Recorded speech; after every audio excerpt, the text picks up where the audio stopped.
long before they built a ceremonial entrance, which I'll show you in a second.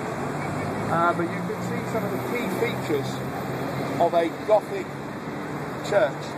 Great State Church, Gothic. Arches come to a point, very Gothic. Big round windows with sort of flowery bits on, called rose windows, very Gothic.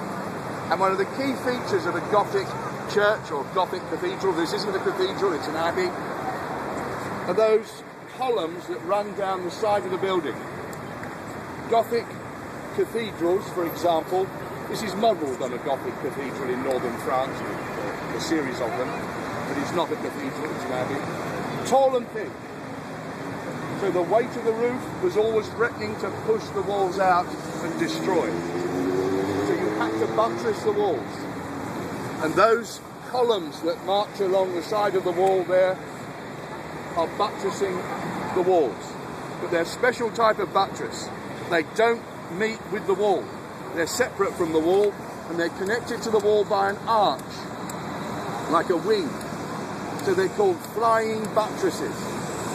Those are the three key features you can see from the outside of a Gothic structure. Pointy arches, rose windows, flying buttresses. If you ever see any more, it's Gothic. Tell us about abbey versus cathedral. Abbey is the technical term for a church attached to a monastery.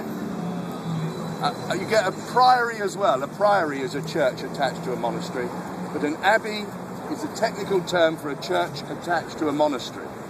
A cathedral is the technical term for a church which is the seat of a bishop. We have a bishop in London, but he's at St. Paul's. That is a cathedral. It's at the other end of London. This isn't the seat of a bishop.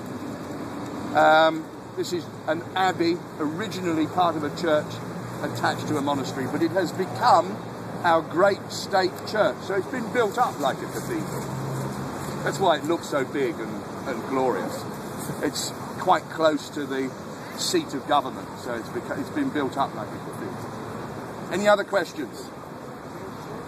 Okay, let's go round to the ceremonial entrance.